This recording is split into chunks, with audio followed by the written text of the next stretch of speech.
ਅੱਜ ਤੁਹਾਡੀ ਸ਼ਾਦੀ ਸੀਗੀ ਤੇ ਕੀ ਥਾਣੇ ਖੜੇ ਹੋ ਗਏ ਕੀ ਗੱਲ ਹੈ? ਭਾਈ ਸਾਨੂੰ ਰੋਜ਼ ਗਾਰਡਨ ਪੈਲਸ ਦਾ ਗਿਆ ਸੀਗਾ ਸਹੀ 10 ਵਜੇ ਦਾ। ਅਸੀਂ ਆਏ ਹੋਏ ਹਾਂ ਹੁਣ ਵੇਖ ਲਓ 8 ਵਜੇ ਚੱਲੇ ਆ। ਸਾਨੂੰ ਉਹ ਕਹਿੰਦੇ ਭਾਈ ਆਨੇ ਆ ਬਸ ਇਦਾਂ ਬਸ ਲਾਰੇ 'ਚ ਰੱਖਿਆ ਪਰ ਕੋਈ ਨਹੀਂ ਆਇਆ ਹੈਗਾ। ਕਿੱਦਾਂ ਤੁਹਾਡਾ ਵਿਆਹ ਕਿੱਦਾਂ ਹੋਇਆ ਸੀ, ਕਿੱਦਾਂ ਅੰਗੇਜਮੈਂਟ ਹੋਈ? ਫੋਨ ਤੇ ਭਾਈ ਗੱਲ ਹੋਈ, ਘਰਦਿਆਂ ਨਾਲ ਗੱਲ ਹੋਈ ਆ, ਠੀਕ ਆ, ਉਹਨਾਂ ਮਾਤਾ ਨਾਲ ਪਿਤਾ ਨਾਲ ਗੱਲ ਹੋਈ ਆ। ਮੈਂ ਭਾਈ ਦੁਬਈ ਸੀਗਾ ਨਾ, ਛੁੱਟੀ ਆਇਆ ਸੀ। ਫਿਰ ਅੱਜ ਆਏ ਨਹੀਂ ਉਹ ਕੁੜੀ ਵਾਲੇ? ਨਹੀਂ ਆਏ ਭਾਈ, ਬਸ ਫੋਨ ਤੇ ਗੱਲ ਹੋਈ ਤੁਹਾਡੇ ਨਾਲ? ਫੋਨ ਤੇ ਗੱਲ ਹੋਈ। 3 ਸਾਲ ਤੋਂ ਗੱਲਬਾਤ ਚੱਲਦੀ ਸੀ। ਕਿੱਥੋਂ ਦਾ ਐਡਰੈਸ ਦਿੱਤਾ ਤੁਹਾਨੂੰ? ਡਰੈਸ ਨਾਲ ਮੋਗੇ ਦਾ ਦੱਸਿਆ ਜੀ। ਤੁਸੀਂ ਵਿਆਹਣ ਆਸਤੇ ਅੱਜ ਆ ਗਏ ਤੇ ਉਦੋਂ ਪਹਿਲਾਂ ਕੋਈ ਸਗਨ ਕੀਤਾ? ਉਹਨਾਂ ਨੇ ਸਿਰਫ ਉਹ ਕੱਲੀ ਸਾਹ ਚਿੱਠੀ ਕੱਲੀ ਸੀ। ਰੈਸਟੋਰੈਂਟ ਨੇ ਪਤਾ ਕੀਤਾ? ਉਹਨਾਂ ਨੇ ਗੱਲ ਹੀ ਹੋਈ ਕਿ ਕੋਡ ਮਹੱਲਾ ਜੀ ਇੱਥੇ ਮੋਗੇ ਜੀ।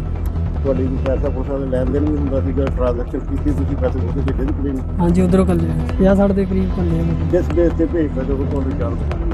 ਉਹ ਚਲੋ ਖਰਚਾ ਉਦਾਂ ਮੰਗਦੇ ਸੀਗੇ, ਚਲੋ ਸਾਨੂੰ ਲੋੜ ਹੈ ਤਾਂ ਕਰਕੇ ਕਰ ਦਿੱਤੀ। ਹੁਣ ਭਾਈ ਸਾਡਾ ਖਰਚਾ ਇੰਨਾ ਹੋਇਆ, ਕੱਲ ਵਿਆਹ ਦੇ ਇੰਨਾ ਖਰਚਾ ਹੋਇਆ ਸਾਡਾ।